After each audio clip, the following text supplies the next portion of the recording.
దేవునికి మహిమ కలుగును గాక. దేవుడు ఇచ్చిన మహాకృపను బట్టి దేవునికి వందనాలు చెల్లిస్తూ మరి వచ్చిన బిడ్డల్ని ఆన్లైన్లో ఆఫ్లైన్లో దేవుడు ఆశీర్వదించి మరి ఈరోజు బసవ వారము ఎందుకు చేసుకుంటారు, అసలు చెయ్యాలా ఉందా అనే విషయాలు మనం నేర్చుకుందాము. దానికి ముందుగా మనం దేవుణ్ణి ఆరాధించుకుందాం.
మార్పు చెంది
చెందవా, నీవు మార్పు చెందవా,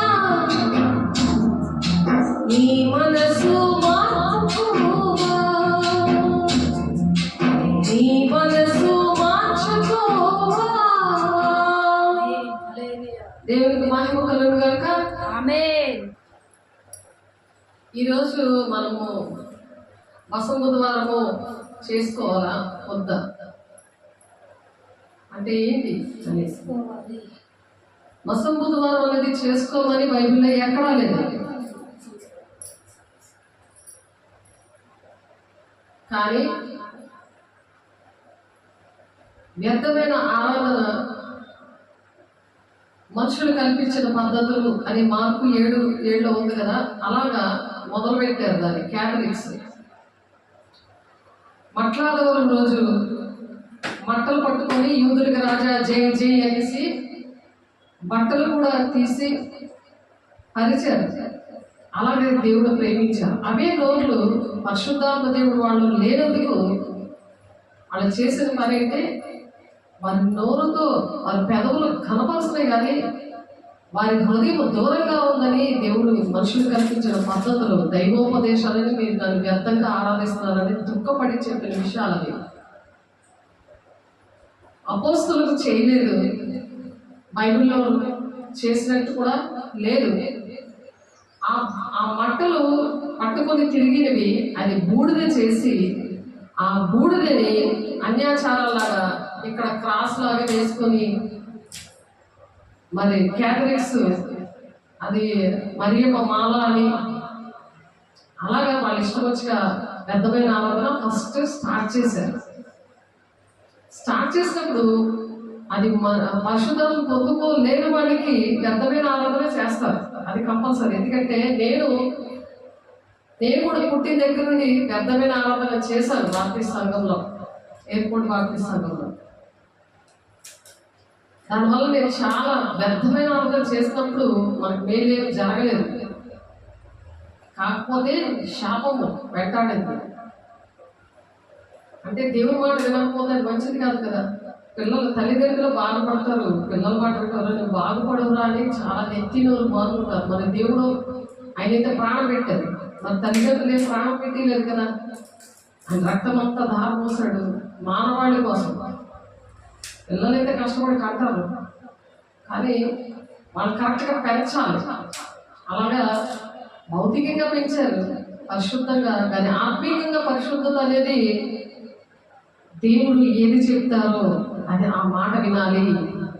అలాగా మరి ఆదికాండము 26వ అధ్యాయంలో నిన్న ఒక మాట చూస్తున్నాము, మరి ఒకసారి ఆ మాట మీకు గుర్తు చేస్తున్నాను. అబ్రహాముకి దేవుడు చెప్పిన మాట, ఆయనకిచ్చిన వాగ్దానాలు నెరవేర్చబడాలంటే ఏం చేయాలి, తండ్రి చిత్తం ఏంటి అనే విషయంలో ఇస్కరేణులంతా ఆకాశం వైపు చూడు, ఎంతమంది పిల్లలు ఉన్నారో అలాగే నేను దీవిస్తానన్నాడు ఆయన దేవుడు. అలాగే నువ్వు భూమి మీద ఉన్న ఇస్కరేణులు నువ్వు లెక్క పెట్టలేవు కదా, అంతగా నేను దీవిస్తాను అంటారు. అలా నేను దీవిస్తాను, అలాగ అంతమంది నీకు ఆత్మీయ పిల్లల్ని ఇస్తాను అని చెప్పాడు. ఆయన విశ్వాసులకి తండ్రి. అలాంటి విశ్వాసంతో నమ్మాడు ఆయన. 75 సంవత్సరాలు ఆయన స్టార్ట్ చేశాడు. కాబట్టి ఏలైనా అబ్రహాము నా మాట విని నేను విధించిన దానిని, నా ఆజ్ఞలను, నా కట్టడలను, నా నియమములను గైకొనమని చెప్పాడు. అక్కడ ఆయన మాట వినాలి, ఆయన విధించిన దాన్ని ఏదైతే విధించాడో ఇవి రూల్స్. మరి గవర్నమెంట్ రూల్స్ పాటించకపోతే ఏం జరుగుతుంది, ఏం పనిష్మెంట్లు. ఇప్పుడు రోడ్డు మీద ఏ బండి ఎక్కినా సరే ట్రాఫిక్ రూల్స్ మారిపోయి విధించిన విధులు అవి, నా ఆజ్ఞలు, నా కట్టడలు, ఇవి బైబిల్లో ఉన్నవన్నీ కూడా అది వేరే మెసేజ్. అది ఇప్పుడు మన టాపిక్ అది కాదు కాబట్టి ఇవి చెయ్యాలి. ఇవి చెయ్యకుండా వ్యర్థమైన ఆరాధన చేస్తున్నప్పుడు దేవుడు దుఃఖపడి చెప్పిన విషయాలు. కాబట్టి దేవుని బిడ్డలారా,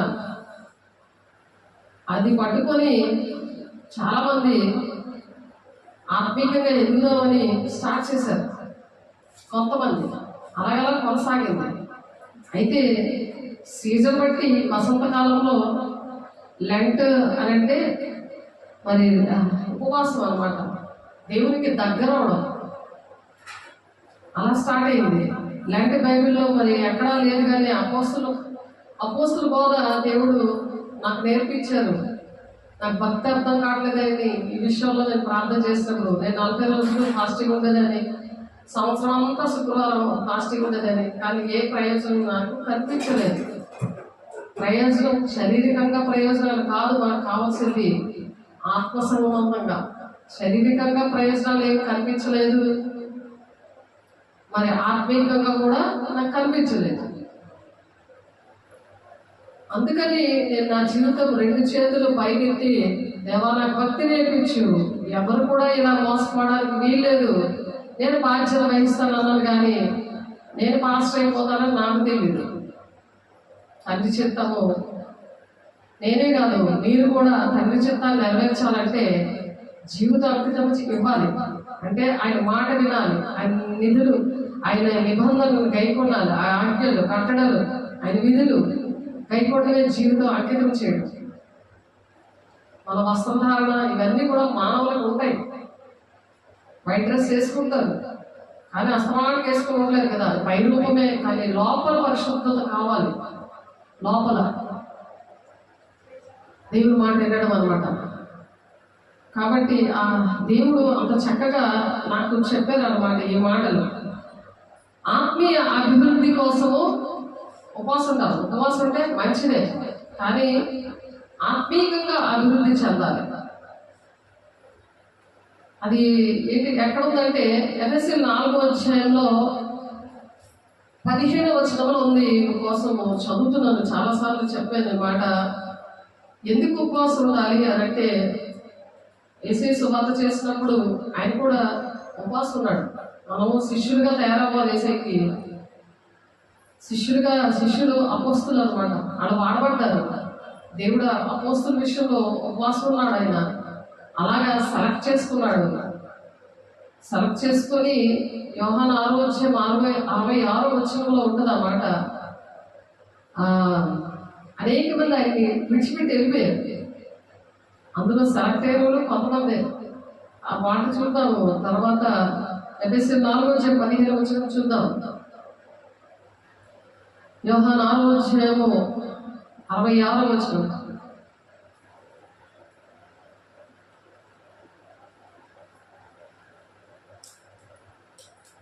కోసం చదువుతున్నాను, జాగ్రత్తగా నోట్ చేసుకోండి, చక్కగా చూడండి, దేవుని అడగండి.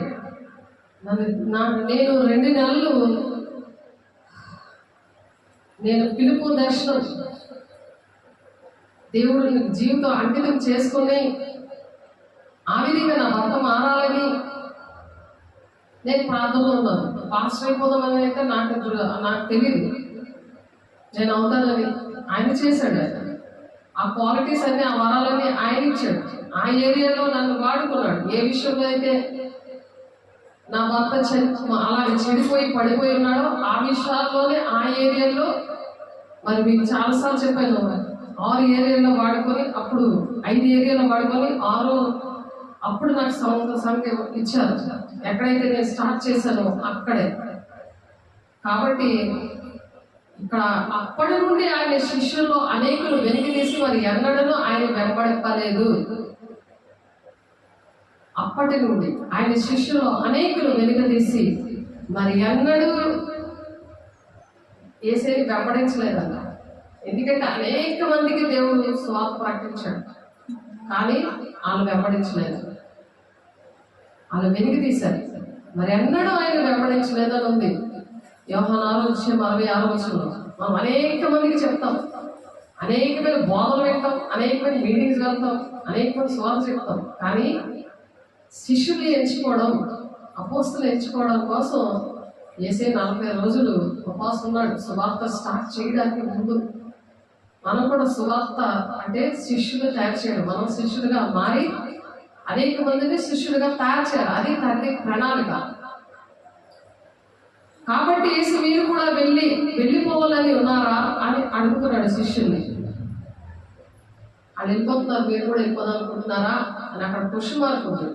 అని 12 మందిని అడగగా సీమోను పేతురు ఎవరి యొద్దకు వెళ్ళుదుము అని క్వశ్చన్ మార్క్ అక్కడ బైబిల్లో మీరు చూడండి.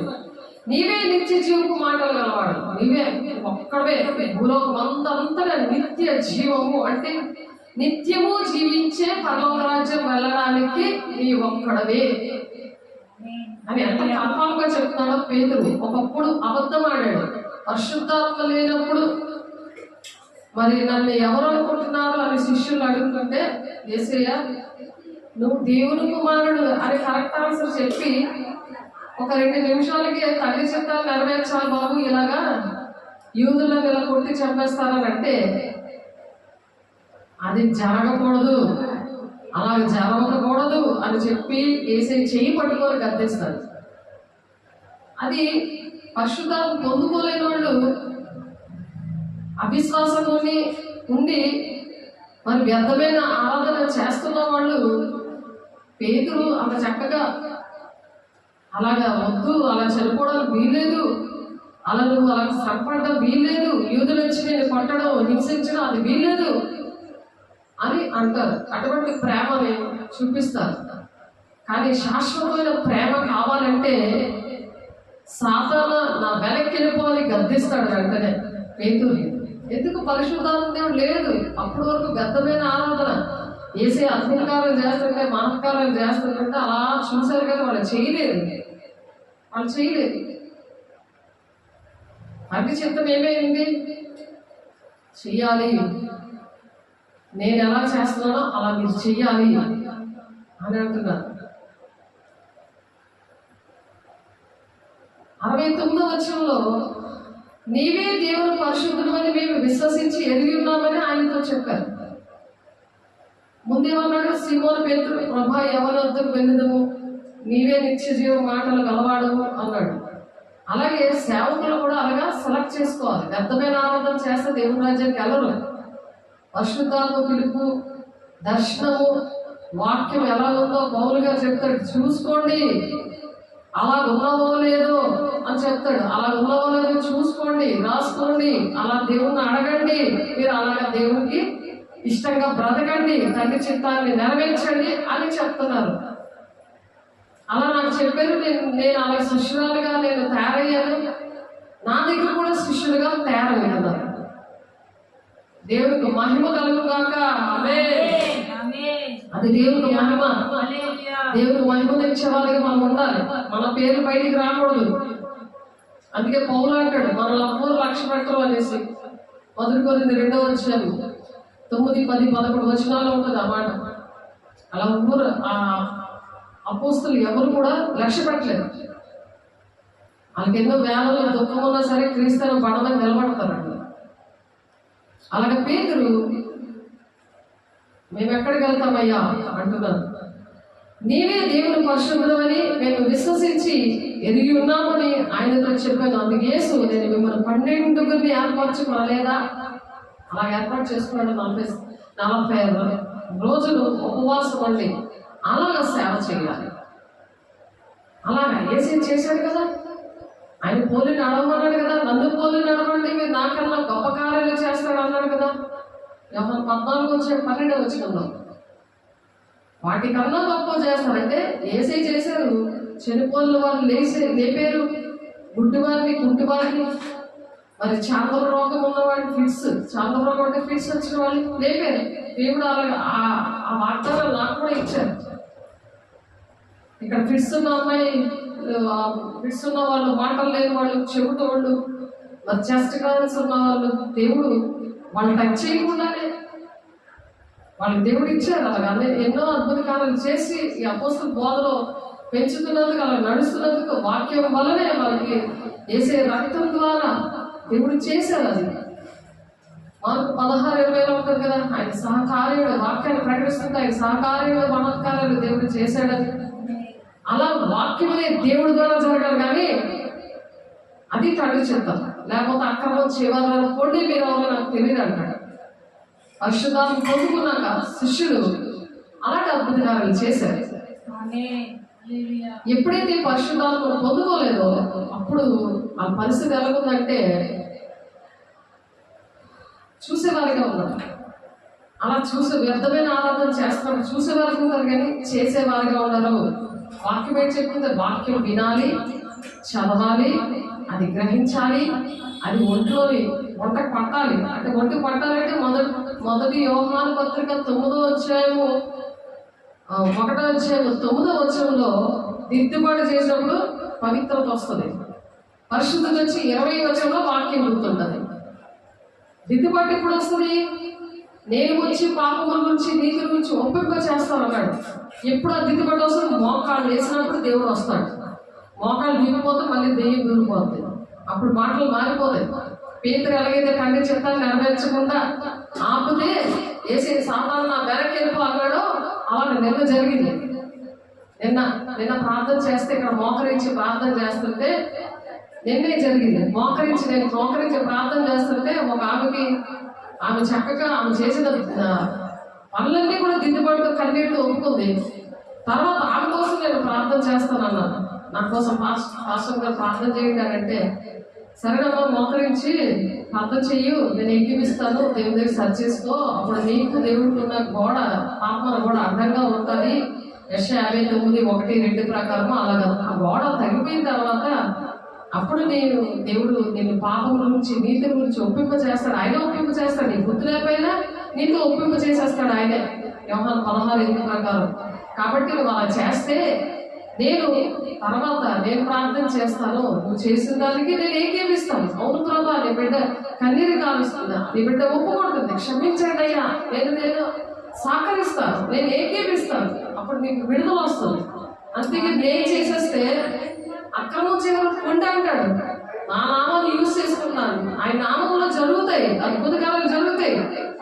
కానీ అలాగే రాకూడదమ్మా. నేను అక్రమం కింద నేను రాకూడదు, ఉండి అని నన్ను అనకూడదు. తండ్రి చిత్తాన్ని నెరవేర్చిన దేవుడి రాజ్యంలో నేను ఉండడం నీకు ఇష్టం లేదా అని అడగగానే వెంటనే మోకాళ్ళు అనుకుని ప్రార్థన చేస్తే ఎక్కడెక్కడో తిరిగేదయ్యా సేవకురాలు విడిచిపెట్టి, నాకు శారీరకంగా నా భర్త కావాలి, నా కొడుకు కావాలి అని చెప్పి దేవుని దగ్గర మోకరించకుండా, దేవుని ఆజ్ఞలు పాటించకుండా, ఆయన నిబంధనలు ఆయన కట్టడంలో ఆయన మాటని వినకుండా, నా స్వబుద్ధి మీద ఆధారపడి పూర్ణ ప్రవర్తన అంతంటే అందరూ సాతానిక అధికారాన్ని నేను ఒప్పుకొని నడిచానయ్యా, నన్ను క్షమించయ్యా అని ప్రార్థన చేసింది. అని తన కన్నీటితో ప్రార్థన చేసింది. నేను అవును ప్రభా, నీ బిడ్డను క్షమించయ్యా, నీ సేవకురాలు బిడ్డయ్యా, క్షమించయ్యా నేను అడిగాను. తర్వాత నేను ఇంకా నీ కోసం ప్రార్థన చేస్తానని కొన్ని మాటలు చెప్పి నేను ప్రార్థన చేసినప్పుడు మోకరించలేదు. అన్ని పాటలు పాడతారు, వాక్యం వింటారు, కానీ వాక్య ప్రకారం నడవలేరు, మోకరించలేరు. మోకరించలేదంటే సాతానుడు ఇంకా ఉన్నాడని అర్థం. ఎందుకంటే నిబంధనలు, కట్టడలు, విధులు, ఆజ్ఞలు, ఆయన మాటలు వినకపోతే సాతానుడు మనిషిలో ఉంటాడు. ఎందుకంటే వ్యర్థమైన ఆరాధన జరుగుతుంది. పరిశుద్ధాత్మ దేవుడు ఆ నిమిషానికి వస్తాడు. దేవుని సన్నిధిలో మోకరించినప్పుడు ఆ క్షణానికే వస్తాడు. అలాగే 40 రోజులు అలాగే చాలా మంది ఉపవాసాలు ఉన్నారు. మరి ఇక్కడే ఆర్మీ జంక్షన్ దగ్గర రైల్వేలో పనిచేస్తున్నాడు రెబకా వాళ్ళ భర్త. 40 రోజులు నేను ప్రార్థన చేసినప్పుడు చక్కగా ఫాస్టింగ్ ఉన్నారు 40 రోజులు. కానీ 40 రోజులు అయిపోయి మళ్ళీ తాగుడు మొదలెట్టేశాడు. అలా ఉన్నది వ్యర్థమైన ఆరాధన. అంటే అలా చేయొచ్చా? ఏసీ అలా చేశాడా? ఆలోచించండి.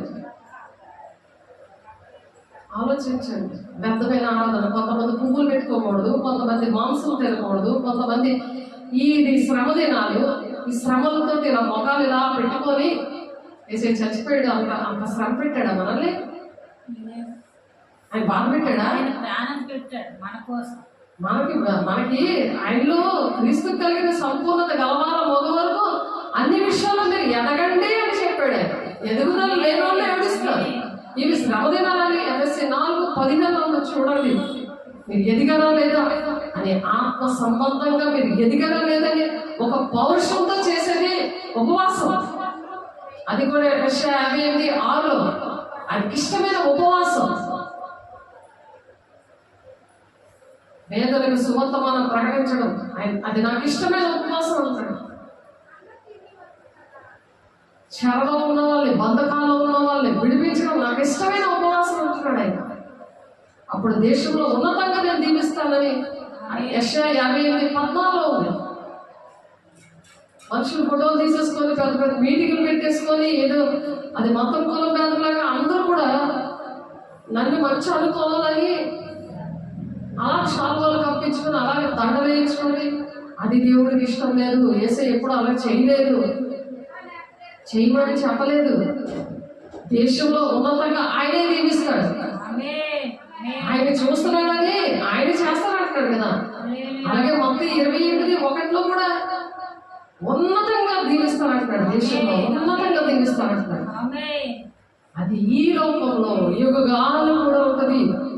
అది నేను వాక్యం తీసి చదువుతాను ఆ విషయాలు మీరు చూడండి. ఇక్కడ అందుకే 70 వచనంలో, యోహాను సువార్త 6:70 అందుకే యేసు నేను మిమ్మల్ని 12 ఏర్పరచుకొనలేదా? మీలో ఒకడు సాతాను, అంటే సాతాను పట్టినోడు కూడా ప్రేమించమని, పక్కకు తోసేమని కాదు. నీ ఇంట్లో ఉన్నా సరే వాళ్ళని గద్దించి వాళ్ళ ఒక మంచి మార్గంలో నడిపించాలి. యేసయ్య అలాగే బల్లారాధనలో కూడా ఇచ్చాడు. సాతాను ఎవరైతే ముంచుతున్నాడో అతనే సాతానని చెప్పాడు. మార్పు చెందాలి కదా. నువ్వు మార్పు చెందవా? నీ మనసు మార్చుకోవా? అది దేవుడు అడుగుతున్నాడు, నేను కాదు. ఎందుకంటే మత్తయి 10:20 ఒక మాట ఉంటుంది. చూద్దాం, మత్తయి 10 ఎవరు మాట్లాడుతున్నారు మీతో? మత్తయి 10:20 నన్ను చూడకండి ఒక పాత్రగా, మిమ్మల్ని కూడా ఒక పాత్రగా వాడుకోవాలని నేను ఆశపడి, నా దేవుడు ఆశపడి చెప్తున్నాడు ఈ మాటలు. మీ తండ్రి ఆత్మ మీలో ఉండి మాటలాడుచున్నాడు కానీ మాటలాడేవారు మీరు కాదు. ఎంత కన్ఫామ్గా చెప్పారో చూడండి. దానికి ఆడ మగ చిన్న పెద్ద తేడా లేదు.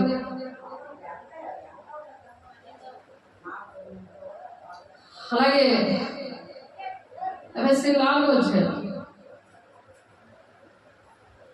ఎఫ్ఎస్సీలు ఇందాక 4 14-15 చదువుదాం. అందువల్ల మనం ఇక మీదట పసిపిల్లలమై ఉండి మనుషుల మాయోపాయముల చేత వంచనతోను తప్పు మార్గములకు కుయుక్తితోను గాలికి కొట్టుకొని పోవునట్లు కల్పింపబడిన ప్రతి ఉపదేశములకు ఇటు అటు కొట్టుకొని పోవచ్చు అలల చేత ఎగరగొట్టబడిన వారమై ఉండగా. అలలు ఎలాగే ఎగురుతాయి, అది అలాగే ఎగిరిపోతున్నాం. ప్రతి ఉపదేశానికి ఎక్కడ మెసేజ్ చెప్తారు, ప్రతి ఉపదేశానికి వెళ్ళొద్దు అంటున్నాడు ఆయన. ఇక్కడ వెళ్ళకుండా ఏం చేయమంటున్నారు? ప్రేమ కలిగి సత్యము చెప్పొచ్చు, క్రీస్తు వలె ఉండటకు మనం అన్ని విషయాల్లో ఎదుగుదాం. ఎదగాలనే ప్రార్థించాలి. అదనమాట. ఇప్పుడు 2వ పాయింట్గా ఆత్మీయ అభివృద్ధి కోసం ఉపవాసం ఉండాలి. ఫస్ట్ లెంట్ పీరియడ్ బైబిల్లో లేదు. అది క్యాథలిక్స్ ఎలా స్టార్ట్ చేశారు? ఆ బూడిది ఈ సంవత్సరం బూడిని, పోయిన సంవత్సరం బూడిది, ఈ సంవత్సరం ఏంటంటే అది ఇక్కడ రాసుకుంటారు అన్ని జనులాగా.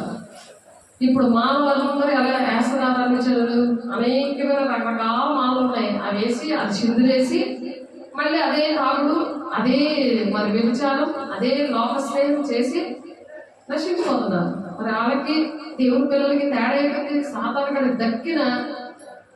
దక్కలేదు కదా దేవుని సింహాసనం. ఆ పిల్లలకి ఎందుకు దక్కాలి? దేవుడి పిల్లలకి ఎందుకు దక్కాలని పగబట్టి అవ్యర్థమైన ఆరాధన చేస్తున్నాడు దైవ జన్మ, సార్వత్రిక సంగమా. దేవుడు బతుకులాడుతున్నాడు. వాసం మంచిదే, కానీ ఎలా చేస్తున్నావు? పశ్చాత్తాపం, మారు మనసు, దేవుని రాకడికి సిద్ధపడాలి. దేవుడు రాకడి వచ్చేస్తుంది. అంచెదినంలో సూచనలన్నీ జరుగుతున్నాయి. అభయంకరమైన దినాలు జరుగుతుంటే ఏది జరుగుతున్నాయి అని కనపడతాయేమో. అది ఎంత ఉంటే అదంతా ఆ వీడియోలన్నీ అవన్నీ కూడా చూడటం కాదు, ఆ హెడ్డింగ్లు చూసి భయపడిపోవాలి. ఆ టైము దేవుని దగ్గర మోకరించి సరి చేసుకొని దేవుని ఆత్మను పొందుకోవాలి.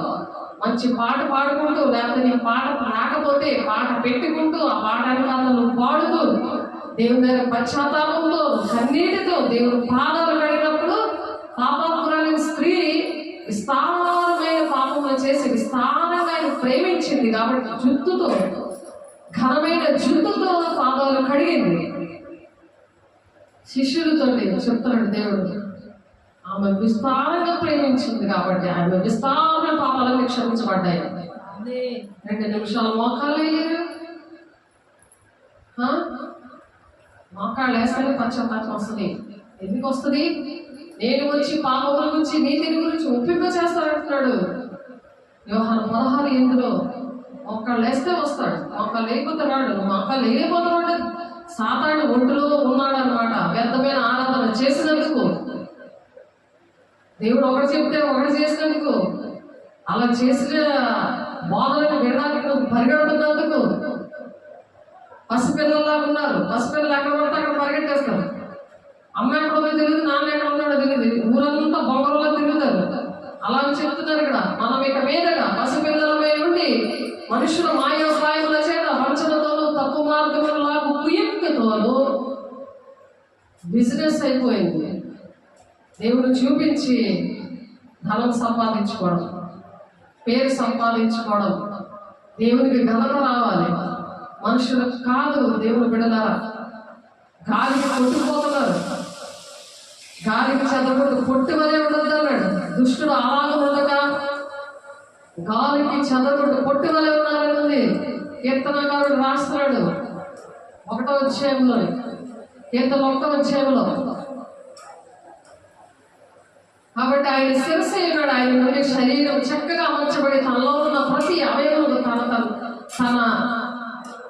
తన పరిమాణము చొప్పున పరిచయించుండగా ప్రతి కీలు వల్ల కలిగిన బలము చేత అదుగుబడి ప్రేమేద తనగా క్షమాభివృద్ధి కలుగునట్లు శరీరములకు అభివృద్ధి కలుగు చేసుకొనిచున్నది. దేవుని శరీరము, మన శరీరము అభివృద్ధి జరగాలి, అందులో ఎదగాలి. కాబట్టి అన్ని జనులు నడుచుకున్నట్లు వీరిక మీద నడుచుకోవలదని. ఇప్పుడు అన్ని జనులు చేస్తారు కదా ఇవన్నీ. ఆ చేయరా 40 రోజులు ఆ తీర్మానం చేసుకోరా? ఒక పూట తింటాను ఏంటి, కొన్ని తీర్మానాలు చేసుకుంటారు. సినిమాలు చూడను, ఈ నెల అయిపోయి పెళ్లిళ్ళు చేసుకుంటాము, పండగలు చేసుకుంటాము, లేకపోతే ఏదైనా ఇల్లు కట్టుకుంటాము. ఇవా చూడండి, వాళ్ళ కోసం ఏదైనా సినిమాలు వచ్చే 17వ వచనంలో మాట్లాడుతున్నారు చూడండి దేవుని పెడతారా. కాబట్టి అన్ని జనులు నడుచుకున్నట్లు మీరిక మీద నడుచుకున్న వలదని ప్రభువునందు సాక్ష్యం ఇచ్చిచున్నాను అని పౌలు గారు చెప్తున్నారు. నాకు తెలియదు ఇవన్నీ, నేను కూడా చేశాను. వీరైతే అంధకార మనసు గలవారేమో తమ హృదయ కాఠిన్యం వల్ల తమలో ఉన్న అజ్ఞానము చేత. ఏ మనసు అనేది? అంధకారమైన మనస్సు. హృదయ కాఠిన్యం వల్ల తమలో ఉన్న అజ్ఞానము చేత దేవుని వల్ల కలుగు జీవములో నుండి వేరుపరచబడిన వారే. వేరుపరచబడ్డారు దేవుని దగ్గర నుంచి. మనుషులు చదువుతున్నారు, మనుషులు కల్పించిన పద్ధతులు చదువుతున్నారు. దేవుడు ఏంటి చెప్పారు? ఆయన ఏం కట్టడలు ఇచ్చాడు, ఏం ఆజ్ఞలు ఇచ్చాడు, ఏ విధులు ఇచ్చాడు, ఆయన ఏం మాట్లాడాడు? ఈ 3.5 సంవత్సరాలు ఆయన పడిన కష్టం ఏంటి? ఆయన ఉపవాసం నుండి స్తోత్రం చేశాడు, ఆయన అద్భుతకాలు మహత్కాలు సూచక్రియలు చేశాడు, త్యాగం చేశాడు. అటువంటి ఉపవాసం చేయాలి, మనం జీవితాంతం చేయాలి. మరి ఆయన 3.5 సంవత్సరాలు తండ్రి చెప్తా కనిపించాడు, మనం చనిపోయే వరకు చేయాలి కదా. అలా ఉపవాసం చేయాలి. వారు సిగ్గులేని వారేంటి, నానా విధములైన అపవిత్రతకు అత్యాశక్తితో జరిగిస్తున్నారట. అత్యాశక్తి, చాలా ఆసక్తిగా చేస్తున్నారు ఈ విషయాలు. కాబట్టి అలా చేయకూడదు. ఇప్పుడు సేవకులు ఉంటారు, సేవకులు శిష్యులుగా తయారు చేయాలి. వాళ్ళు శిష్యులుగా ఉంటేనే శిష్యులు తయారు చేయాలి. వీళ్ళు శిష్యులుగా లేనప్పుడు ఆ సేవకులు ఇలా ప్రవర్తించినప్పుడు వ్యర్థమైన ఆరాధన నడిపిస్తున్న శిష్యులు తయారు చేయలేదు కదా. ఇప్పుడు ఏసయ్య శిష్యులు తయారు చేశారు. ఆ శిష్యుల కోసం ఆ ఊరు ప్రజలు మరి ఏమనుకుంటున్నారో అని అడిగితే మరి పేతురు ఒకటే చెప్పాడు, ఆ శిష్యులే మిగిలేరు. అప్పుడు జనాలు లేరు, ఏసయ్య దగ్గర జనాలు లేరు. అందుకైనా మీ అల్ప విశ్వాసము చేతనే అంటున్నాడు. శిష్యులతో చెప్తారు అల్ప విశ్వాసం ఉండకూడదు. నేను చేయలేనేమో అనుకోండి, మోకరిస్తే చేస్తాను. నేను అలాగే 3 గంటలు అలా మోకాళ్ళ మీద ఉండేదాన్ని, అలా ప్రార్థన చేసేదాన్ని. సేవకు ముందు నేను 2 నెలల ఉపవాసం, తర్వాత 3 గంటలు బాల్కనీ ఏంటి ఎక్కడైనా సరే మరి ఉపవాసం అనేది ఉండేది అది. కాబట్టి అంతటి యేసు చూడండి అక్కడ ఏమంటున్నారంటే, ఒకరోజు ఏం జరిగింది, ప్రభువా నా కుమారుని కరుణింపుము అని చెప్పి వాడు చాంద్రలోకి మిక్కిలి బాధపడుతున్నాడు. ఎలాగ అగ్నిలోనూ నీళ్లతోనూ తరచుగా పడుతున్నాడు. నీ శిష్యులకు వారిని తీసుకొని వచ్చింది, కానీ వారిని స్వస్థపరచలేకపోయి. ఎందుకు స్వస్థపరచలేరు? ఎందుకు స్వస్థపరచలేకపోయారంటే, అందుకు యేసు విశ్వాసం లేని మూర్ఖ తరము వారలారా. ఏ తరము నుండి వస్తుంది ఇది? మూర్ఖ తరము వారలారా అని అన్నాడు. అలా మూర్ఖంగా మనము ఉపాసాలు ఉంటే కాళ్ళు బీగుతాయి, తల బాధ వచ్చేస్తుంది, ఇంకో పని చేయలేరు, ముఖం వికారంగా తయారవుతుంది, కానీ ఫ్రెష్గా ఉండదు. మన ఉపవాసం ఉన్నా సరే తండ్రి చిత్తము నెరవేర్చడమే నాకు ఆహారమే ఉందని దేవుడు మనతో మాట్లాడుతుంటాడు. మనకు ఆకలేదు, రోజంతా అయినా సరే ఆకలేదు. అలాగే దేవుడు 2 రోజులు 3 రోజులు అలాగే నన్ను దేవుడు పరిసరలో వాడుకున్నాడు. కరోనా టైంలో ముందు జలుబుల్లో వాడుకున్నారు, తర్వాత ఇంకా తర్వాత అరుగు వేది కంటిన్యూగా అలా వాడుకున్నారు. మాస్క్ కానీ శానిటైజర్ కానీ ఏం లేకుండా. ఎందుకంటే మోకాళ్ళ ప్రార్థన పరిశుద్ధాత్మ దేవుడు దిద్దుబాటు చేస్తాడు. చేసినప్పుడు సినిమా చీకటి వెళ్ళిపోయింది, పోర్టబుల్ టీవీ వెళ్ళిపోయినట్టు చూపించారు. సీరియల్స్ హెరాలు ఘోరాలు మరి చిట్కాలు ఇవే చూసేదాన్ని, ఇంకేం చూసేదాన్ని కాదు. అవి కూడా తప్పు, అందులో ఏది చూసినా తప్పు. టీవీ సైతాన్ని బయటకు వచ్చిందంటే ఆ టీవీలో ఏది చూసినా తప్పు. అది గలతీ 5:19 ఉంటాయి. అల్లరితో కూడిన ఆటపాటలు, అన్ని పాపాలతో పాటు అది కూడా ఉంది. 99లో జరిగింది ఇది. 25 సంవత్సరాల జీవితుల మీద అధికారం ఇచ్చారు, ఈ చీకట్ల మీద అధికారం ఇచ్చారు ప్రభు. ఎప్పుడైతే అలా లోపడ్డామో. కాబట్టి శిష్యులు పరిశుద్ధాత్మను పొందుకోలేనప్పుడు ప్రజలు వచ్చి చాంద్రోగ్యతో ఉన్న అంటే ఫిట్స్తో ఉన్న ఒక బిడ్డని బాగు చేయవా అని ఏసైని చూస్తున్నారు. ఏసై చూడలేదు, ఏసై పిల్లలు కూడా చేస్తారని అనుకున్నారు. కానీ పరిశుద్ధాత్మను పొందుకోకపోతే నేను చేస్తున్నాను, నా శిష్యులు కూడా చేసేందుకు దేవుడు సహాయం చేస్తున్నారు.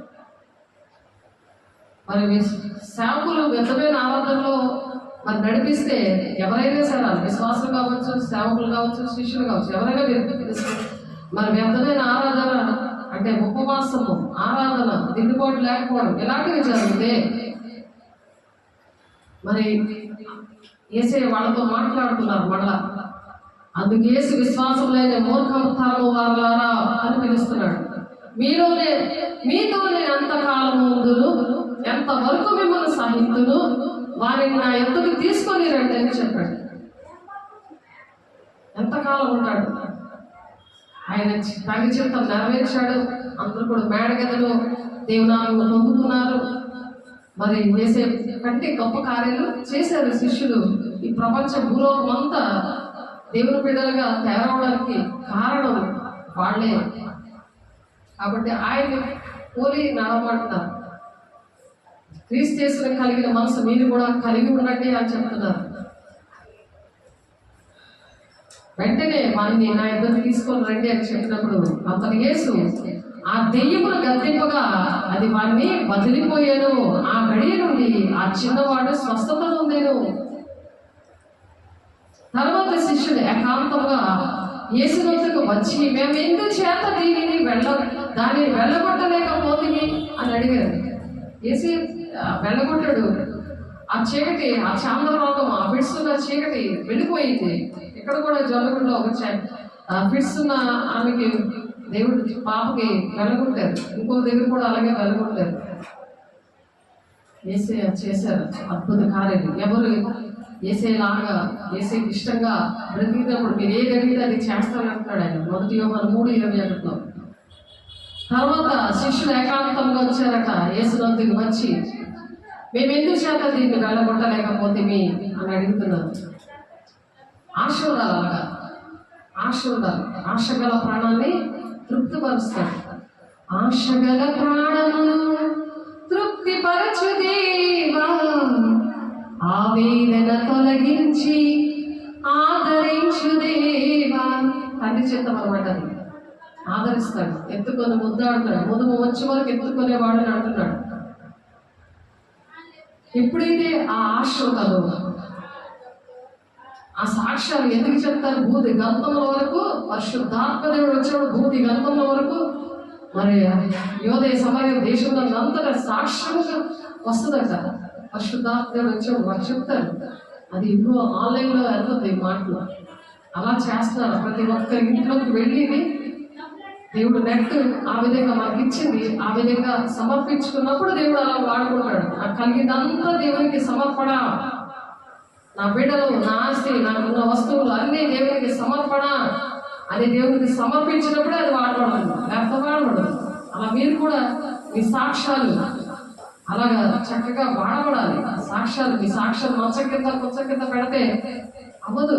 బూది గంతముల వరకు దేవుని పిల్లలు రక్షించబడాలి అని దేవుడు ఆశపడి మాటలు చెప్తున్నారు. అలాంటి ఆశ ఉన్నప్పుడు దేవుడి కార్యాలు చేస్తారు.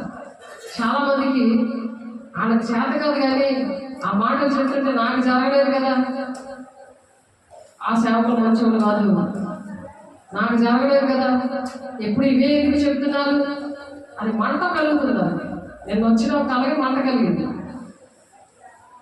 ఎందుకంటే మోకరించలేకపోయింది. మోకరించి ఆ చీకటి వెళ్ళగొట్టుకుంటే బాగుండు. వస్తున్నప్పుడు ఆవలేతలు తీసుకొని వచ్చింది. ఆమె పాము ఎన్నుబడి చేస్తుంది అంటే అక్కడే మరి దేవుడు పిలిచడము, అటువంటి వారిని ఆశ్రయించడము. మంచి కాపరే కదా, గొర్రెల కోసం ప్రాణం పెడతాడు. వాళ్ళకి ఏమైనా వస్తే కన్నీరు కాల్స్తాడు. సొంత తల్లిదండ్రులు కాల్చినట్టు బయట ఇంటికి వెళ్తే, ఎవరైనా ఇంటికి వెళ్తే వాళ్ళ ఒక చుట్టంలాగా చూస్తారు, ఏదో ఫ్రెండ్లీగా చూస్తారు. కానీ సొంత పిల్లలు చూసుకొని చూడరు కదా. అలాగే ఎక్కడ మనం బాప్తిసం ఇచ్చామో ఆన్లైన్లో బోధన విన్నప్పుడు అలాగే అనిపిస్తుంది, అవి బాగుంది అనిపిస్తుంది. కానీ ఇంట్లో వాళ్ళు నచ్చరు, అలాగే సేవలు కూడా నచ్చరు. ఎందుకంటే ఇలా వినరు, వీళ్ళకి జరగలేదు, దేవుడు చేయలేదు. మరి శిష్యుల విషయంలో కూడా అలాగే జరగలేదు, చేయలేకపోయారు. అందుకే విశ్వాసం నేను మూర్ఖ తరము వారులారా ఎంతకాలం మీతో ఉంటాను అంటున్నాడు ఆయన. అలాగే దేవుడు విడిచిపెట్టి పరిశుద్ధాన్ని దుఃఖపరచద్దు. దానికి ఈ యుగమందరూ రాబో యుగమందరూ పాపక్షమం లేదు అంటున్నాడు. దేవుడితో సత్సంబంధం ఉండాలి, దేవుడితో మంచి సంబంధం కలిగి ఉండాలి. అలాగే శిష్యులు ప్రతిదీ విడిచిపెట్టి వచ్చారు. ఆయన చేసేవారిని చూసేవారుగా ఉన్నారు కానీ చేసేవారిగా లేరు. కానీ ప్రజలు మాత్రం ఈడ కూడా చేస్తారని అనుకున్నారు. కానీ పరిశుద్ధాత్మ దేవుడు లేకపోతే మీరు చేయలేరని ఆ మేడగదిలో పరిశుద్ధాత్మ పొందుకున్నారు. వాళ్ళు చేసేవారిగా ఉన్నారు. కాబట్టి ఎలా చేస్తామో అనే ఆశతో అడిగినప్పుడు ఏకాంతంగా అడిగారు. వాళ్ళు వెళ్ళిపోయాక ఒంటరిగా, అలాగే ఒంటరిగానే వచ్చి ఆమె అడిగినప్పుడు ఆ విషయాలు దేవుడు మాట్లాడారు. అందుకని మీ అల్ప విశ్వాసము చేతనే మీకు ఆవగించంత విశ్వాసం ఉండిన ఎడల ఈ కొండను చూచి ఇక్కడ నుండి అక్కడికి పొమ్మనగానే అది పోవును. విశ్వాసం చేత ఆవగించంత విశ్వాసం చాలు. ఈ కొండ విశ్వాసం లేకపోతే మరి అపోస్తులు 16:5 ఉంటది కదా, గనుక సంఘములు విశ్వాసమందు స్థిరపడి అను దినము లెక్కగా విస్తరిస్తున్నారట. అందుకని దేవుడు రక్తం ఇచ్చి కొన్నాడు. అటువంటి ఉపవాసం చేయాలి. ఎక్కడ 2-3 కూడున్నారో వాళ్ళకి మీ సాక్ష్యం చెప్పి దేవుడు ఎందుకు చనిపోయాడో. చాలా మంది అనుకుంటారు ఆయన ఎంత పాపం చేశాడు కాబట్టి ఆ దొంగలతో సిలువ వేశారు అని. ఒక ఆవిడ అడిగింది, ముస్లిం ఆవిడ, నాకు రేషన్కి వెళ్తున్నాను, ఆ లైన్లో నిలబడితే నాకు అడిగింది తను. చూడండి, చాలా మందికి తెలీదు. మరి అలా అది పేతురు సంఘంలో నేను కడతానన్నాడు కదా, నీ మీద నేను సంఘం కడతానన్నాను కదా, పరిశుద్ధాన్ని పొందుకున్నాక ఆ వాగ్దానం నెరవేరింది. అలాగే మీకు అనేకమైన వాగ్దానాలు ప్రతి సంవత్సరం ఇస్తున్నాడు దేవుడు. అవి నిలబడాలంటే మీరు పరిశుద్ధాన్ని పొందుకోవాలి. శారీరకంగా, ఆత్మీయంగా, ఆర్థికంగా అన్ని విషయాలు కూడా దేవుడు బలపరిచే దేవుడు. ఎటువంటి పరిస్థితులైనా దేవుడు విడిపించే దేవుడు. గొప్ప దేవుడు, శక్తిమంతుడు. నేను బాప్తిసం ఇచ్చిన వాళ్ళు, నా పిల్లలు కూడా నేను బాప్తిసాలు ఇచ్చాడు. మా బాబు కరెంట్ షాక్తో చనిపోయాడు. ఆ బాబు నా ఆత్మీయ పిల్లలు వ్యవహారం మహిమ. ఇప్పుడు వాళ్ళు హైదరాబాద్లో ఉన్నారు, వాళ్ళు నా బ్లాక్లో ధరంపూర్లో ఉండేవారు. ధరంపూర్లో పరిచారు, దేవుడు ఇచ్చారు. అప్పుడు వాళ్ళ ఇంట్లో దేవుడు వాళ్ళ పాప విషయంలో, మరిది విషయంలో, మరి వాళ్ళ అమ్మ విషయంలో దేవుడు కార్యం చేశారట. 3 రోజులు కూడా రక్షణ లేకుండా దేవుడు కార్యాలు అక్కడ మహత్కార్యం చేశారు. అపోస్తలు బోధలో అపోస్తలాగా, ప్రవక్తల్లాగా వాళ్ళు వాడుకున్నారు. వాళ్ళని నన్ను ఆ మేడగా గారు అక్కడ జరిగింది. నేను చేసిన ప్రతి పరిచయంలో కూడా దేవుడు ఆమె చేశారు. అయితే అక్కడ మా బాబు చనిపోతే దేవుడి రాజ్యంలో ఉన్నాడని వాడి బాడీ దగ్గర దేవుడు నాకు చెప్పిన దేవుడే నా ఆత్మీయ బిడ్డలకి చెప్తాను, నా కుటుంబం బిడ్డలకు కూడా చూస్తాను, నువ్వే కాదు అనేసి అన్నారు. దేవుడు ఆ మాటలు అన్నారు. భాషలో వచ్చి, ప్రవచనం వచ్చి నా నోట్లో నుంచి ఆ మాటలు వాళ్ళందరూ విన్నారు. కానీ వీళ్ళు బాబు చనిపోయాక బాబు ఎవరో తెలియదు. వీళ్ళు అక్కడికి వచ్చారు. అక్కడ బాప్టిస్ట్ సంఘానికి 2 సంవత్సరాలకు వెళ్ళి ఆ పాపకి బర్త్డే ఇవన్నీ కూడా చేశారు. కానీ పాపకి జన్మ వస్తే 3 సంవత్సరాల పాపకి జన్మ వస్తే ఆ పాప చనిపోయే పరిస్థితులు అయిపోయినప్పుడు దేవుడు అక్కడ నాకు తీసుకెళ్ళారు. ఇంకొక ఆమె ద్వారా తీసుకెళ్ళేసరికి అక్కడ దేవుడు కార్యాలు 3 కార్యాలు చేశాక ఇంకా 3 రోజులు కూడా నేను రెస్ట్ లేకుండా ఉన్నానని, బాబు దేవుడు రాజ్యంలో ఉండడము, ఆమెకి దర్శనం పడుకొని ఉంటే ఆమెను కొట్టి మరి అమ్మ జాగ్రత్త, అమ్మను వదలకు అని చెప్పి ప్రకాశవంతమైన తేజస్తో మహిమ వస్త్రాలు వేసుకొని జైకిరణ్ మా బాబు పేరు. ఆ అబ్బాయి అలాగా వచ్చి మహిమ వస్త్రాలతో వచ్చి, నేను బాప్తిసం, మా అమ్మ దగ్గర బాప్తిసం తీసుకున్నాను కాబట్టి నేను ఈరోజు దేవుని రాజ్యంలో ఉన్నాను అని చెప్పాడు. చెప్పి ఆ మహిమ వస్త్రాలతో చూడలేక కళ్ళు భయం వేసేసి కళ్ళు మూసేసుకుంది. తర్వాత మరొకసారి వచ్చి మళ్ళీ చేతులేసి ప్రార్థన చేయడం, మరి సింహాసనం దగ్గర ఆ బంగారు వీధులు తిరగడం, ఈ 3 చూపించారు. చాలా ఇప్పటికీ మాట్లాడతారు. రాత్రి కూడా మాట్లాడి ఈ విషయాలు చెప్పించారు. ఎందుకంటే తండ్రి చిత్తాన్ని నెరవేర్చినప్పుడు దేవుడు శిష్యుల ద్వారా చేసినవి, మీరు నన్ను పోలి మీరు నడిచినప్పుడు నాకన్నా మీరు గొప్ప కార్యాలు చేస్తారన్నారు కదా. మరి యేసేకి ఏలియా, మోషే గారు ఏ విధంగా బలపరిచారో, ఈ 3కి మేము గుడారాలు కట్టిస్తామంటే ఆయన మాట వినండి అని ఒక షకీనా మేఘము వచ్చేసి పేతురు, యాకోబు, యోహానుతో మాట్లాడతారు. అలాగా నా ఆత్మీయ పిల్లలు రూతు, ఎస్తేరు, ఆశా, జ్యోతితో మీ సేవకురాల మాట వినండి అని చెప్పారు. మరి ఇద్దరు కూడా ఎలాగైతే బలపరిచారో, ఏలియా, మోషే యేసయ్యకి ఎలాగైతే తండ్రి చిత్తాన్ని నెరవేర్చడానికి యేసయ్య వచ్చి భూలోకానికి వచ్చి తండ్రి చిత్తాన్ని నెరవేర్చి మరి ఆయన కుడిపార్శ్వాన్ని కూర్చున్నాడో అలాగా మనము కూడా కూర్చోవాలని ఆ కార్యాలు మన పట్ల దేవుడు చేస్తాడు. దానికి సాక్షిగా నేనే సజీవ సాక్ష్యం. వాళ్ళు ఫోన్ వాళ్ళు ఉన్నారు, మీరు ఫోన్లు చేయొచ్చు. కాబట్టి ఆ సాక్ష్యాలు కూడా మరి వీడియో తీసి మరి అప్లోడ్ చేయడం జరుగుతుంది. మీరు చెప్పాను, మీ సాక్ష్యాలు మీకు దీవెన, మీ సాక్ష్యం అలా దాచిపెట్టకూడదు అని చెప్తే అలాగే రండి అన్నారు. కాబట్టి దేవుడు ఎలాగైతే దేవుడు యేసయ్యని తండ్రి చిత్తం నెరవేర్చడానికి వచ్చినప్పుడు ఏ విధంగా అయితే మరి ఏలియా, మోషే గారు ఎలాగైతే బలపరిచారో అలా నన్ను బలపరిచాడు. మరి ఆ మహిమ కుటుంబాన్ని బలపరిచాడు, నా కుటుంబాన్ని దేవుడు బలపరిచాడు. నా భర్తతో మాట్లాడాడు, డాడీ నేను దేవుని రాజ్యంలో ఉన్నాను, నువ్వు ఎందుకు బాధపడుతున్నాను, నా భర్తతో, మా పాపతో, లోరీ మా పాప పేరు, మా పాపతో, మా అత్తతో మాట్లాడారు, మా ఫ్యామిలీలో. మరి నేను పరిచయం చేసిన ఇంగ్లాపల్లిలో, జనుగుడిలో, ధరంపూర్లో మాట్లాడారు. అబ్బా, ఆ ప్రవచనం నెరవేర్పు జరిగింది. అపోస్తల బోధలో ఇవి జరుగుతాయి. అది ఎఫెసీ 4:13 ఉంది. ఆ మాట ఉంది. ఎఫెసీ 4:13 పరిశుద్ధులు సంపూర్ణులగునట్లు క్రీస్తు శరీరము క్షేమాభివృద్ధి చేయుటకు పరిచర్య ధర్మం జరుగుటకు ఆయన కొందరు అపోస్తలు గాను, కొందరు ప్రవక్తలు గాను, కొందరు సువార్తికులు గాను, కొందరు కాపలు గాను, ఉపదేశులు గాను నియమించాడు. అది నాకు 99లో మేము సేవకు వెళ్తున్నప్పుడు మమ్మల్ని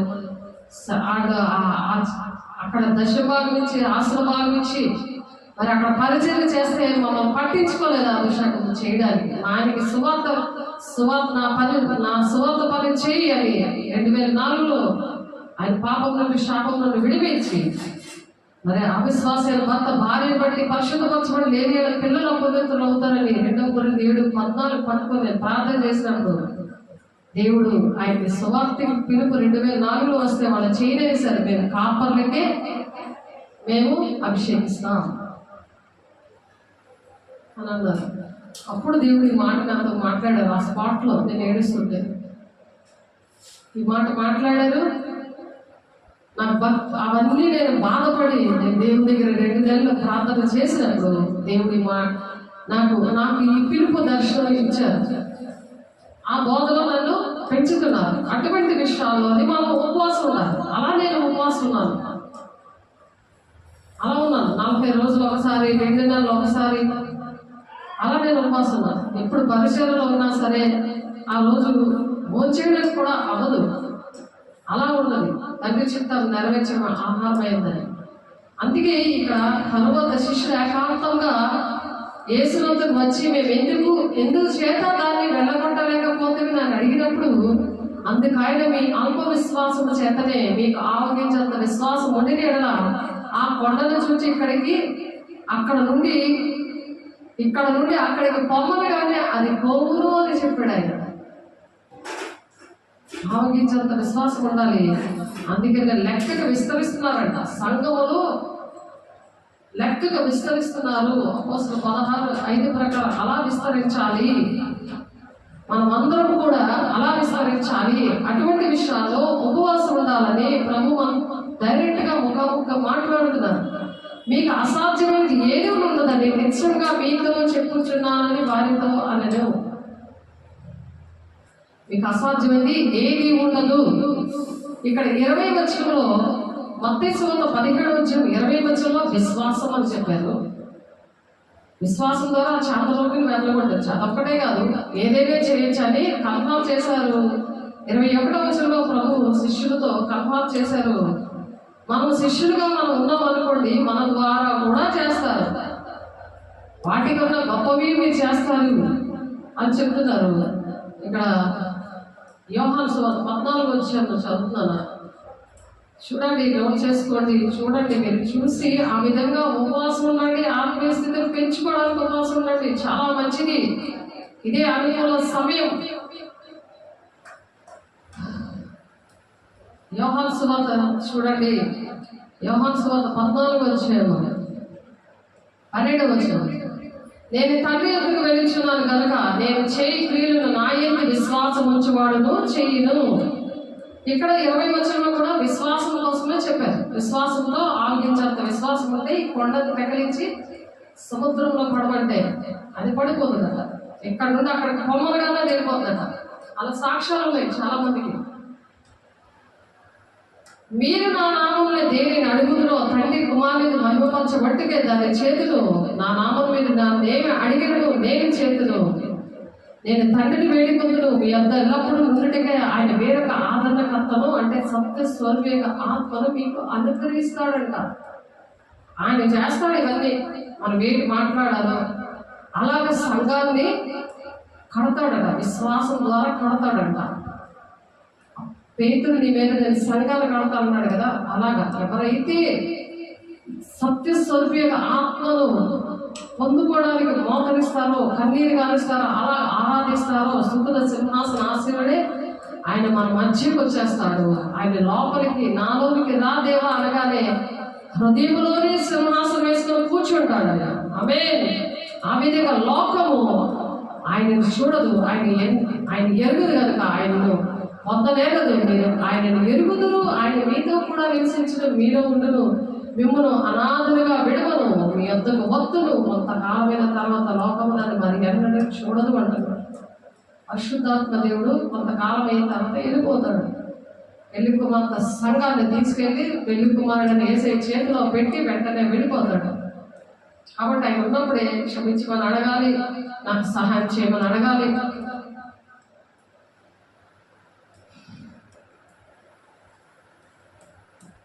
ఇరవై 21వ వచనంలో, యోహాను 14వ వచనం 21వ వచనం, నా ఆజ్ఞలు అంగీకరించి వాటిని గైకొని వాడే నన్ను ప్రేమించేవాడు, నన్ను ప్రేమించేవాడు నా తండ్రి వల్ల ప్రేమింపబడును, నేను వాళ్ళని ప్రేమించి వానికి నన్ను కనపరుచుకొందును అని చెప్తున్నారు.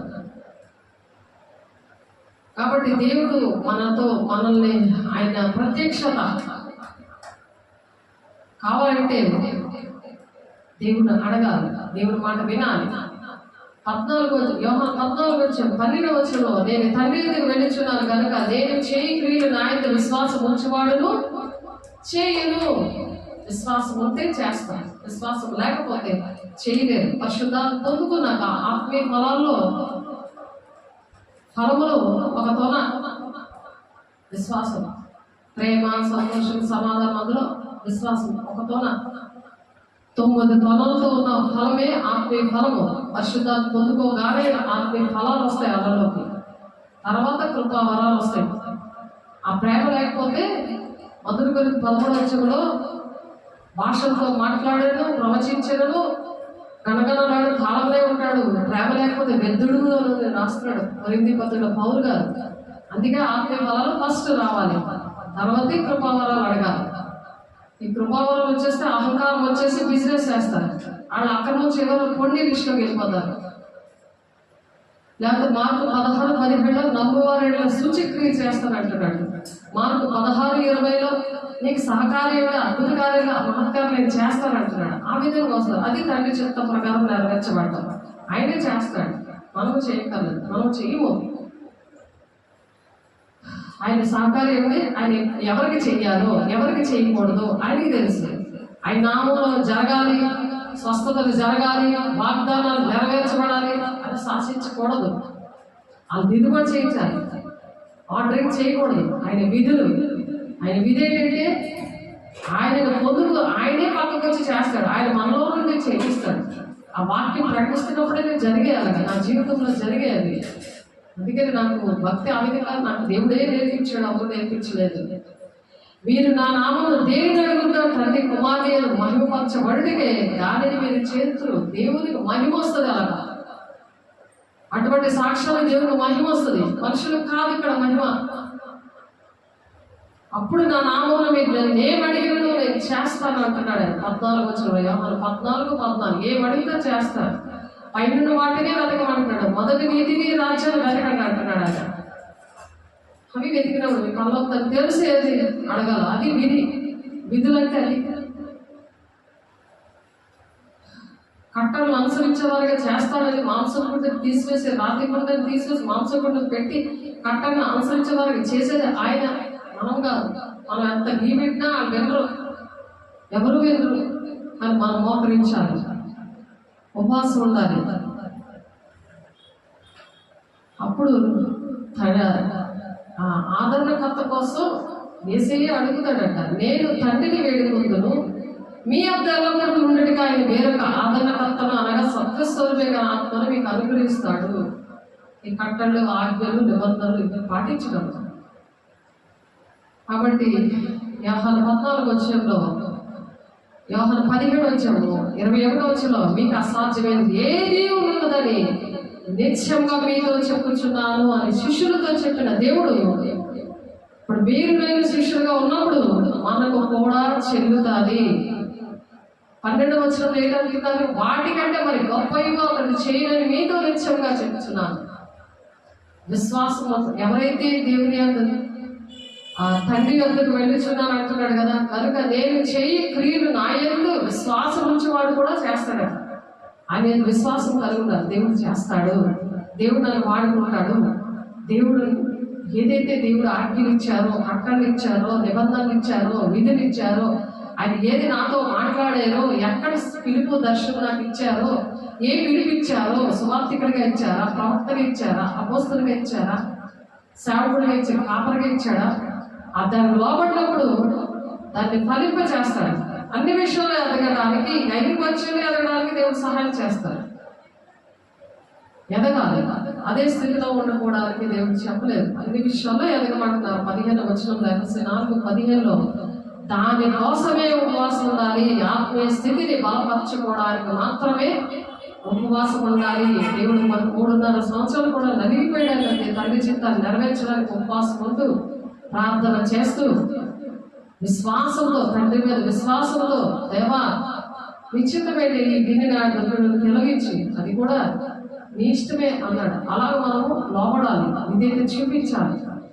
ఆయనకి లోబడినప్పుడే దేవుడు కార్యం చేస్తాడు. మన పక్షాన ఆయన యుద్ధము చేస్తాడు. యుద్ధము యెహోవాదే అని పాట పాడతాడు. నీవు నా పక్షమై నన్ను నడిపించగా, నీవు నా తోడువై నన్ను దీవించగా, జీవింతును నీ కోసమే. అలా మనం చెప్పగలం. ఆయన కోసం జీవిస్తాను, నీ కోసం జీవిస్తాను అయ్యా. యుగాలు ఇంకా మత్తయి 28 వచ్చారు. 18, 19, 20 వచనాలు సదాకాలం మీరు నాతో ఉంటారంటున్నాడు ఆయన. అది దేవుడు ఇచ్చిన హోంవర్క్. చాలా సార్లు దేవుడు మాట్లాడుతూ వచ్చారు. ఎందుకంటే మీరు నశించుకోవడం, మనం నశించుకోవడం ఇష్టం లేదు. ఒకరికొకరు హెచ్చరిక చేసుకోవాలి. పాటలతోనే, పద్యాలతోనే దేవుడి మాటలు చెప్పుకోవాలన్నారు. ఆయన మాటలు మనం మర్చిపోతే మనకు మంచిది కాదు. మీకు అసాధ్యమైనది ఏది ఉండదని నిత్యంగా మీతో చెప్పుచున్నారని వారితో చెప్పారు. అది తెలుగు ట్రాన్స్లేషన్. కానీ ఇంగ్లీష్లో ఏముందంటే,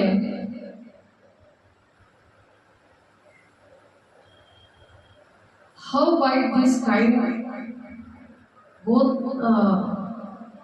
both not out but by prayer and fasting కదా.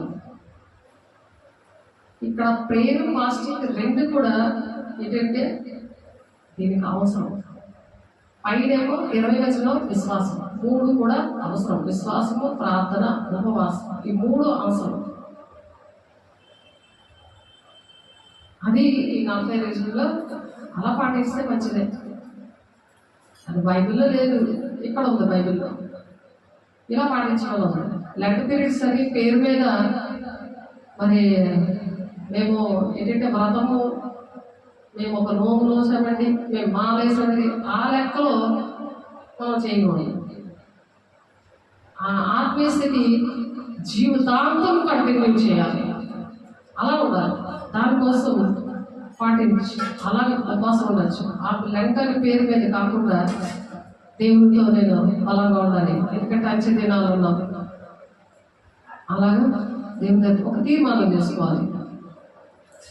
కాబట్టి ప్రార్థన, వాక్యం ఎక్కువసేపు వినాలి, ప్రార్థన చేయాలి, వాక్యం ఎక్కువసేపు వినాలి, చదవాలి.